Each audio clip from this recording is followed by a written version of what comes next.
Dobrý deň, vážení priatelia, vítam vás na svojom Patreone pri ďalšom diele analýzy na VIP. Dnes si rozoberieme zápas v finále FA Cupu Manchester City, Manchester United. Skôr ako sa pustíme do toho, tak by som ešte pripomenul minulú analýzu Kanada, Slovensko. Typoval som, že Slováci dajú minimálne 2 góly, dali 3, takže vy, ktorí ste si to natipovali, ste určite vyhrali a urobili ste si radosť pri tipovaní. Poďme na dnešný zápas. Anglicko, štadión Wembley, finále FA Cupu, Manchester City, Manchester United. Opakované finále z minulého roka, kde sa stretli tieto isté mužstva. Vtedy bol výsledok 2-1 pre Manchester City, takže Manchester City obhajuje tento pohár, víťazstvo v tomto pohári. Manchester City sa zúčastnil 12 krát v finále, 7 krát vyhral.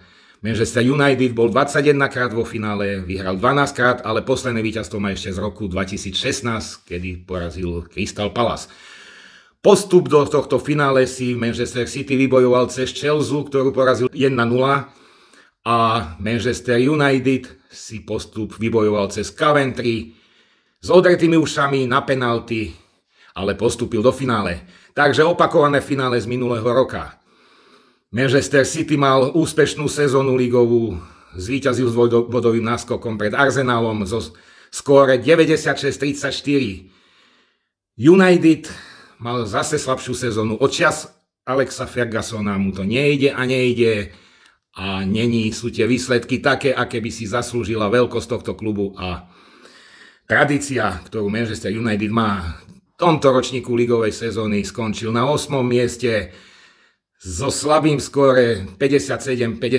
Slabým hovorím preto, lebo 58 gólov na strane inkasovaných je podľa môjho názoru veľmi veľa. Ale môže ešte sezónu United zachrániť víťazstvom vo finále FA Cupu. Tým by sa vlastne dostali do Európskej ligy, do hlavnej súťaže Európskej ligy. Takže Manchester City 12 krát účastník v finále, 7 krát zvíťazil. Manchester United 21 krát v finále, 12 krát zvíťazil. Posledné vzájomné zápasy medzi City a United vyzneli lepšie pre City, keď zo 7 zápasov City vyhralo 6. Takže dnes to môže všetko United zachrániť.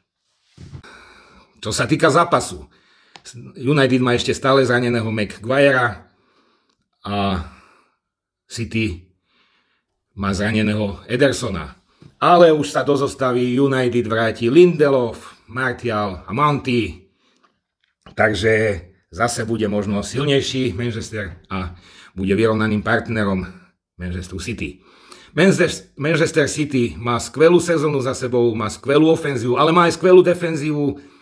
Hrá systém 4-3-3 s rýchlymi kontrami, s rýchlymi protiútokmi. A to robí z tohto manšaftu atraktívne mužstvo a hrá atraktívny futbal. Naproti tomu Manchester United, tá obrana slabšia, ale verím, že dneska sa vyhecujú veľkému výkonu a Manchester City potrapia. SA na strane Manchester City, Haaland, De Bruyne a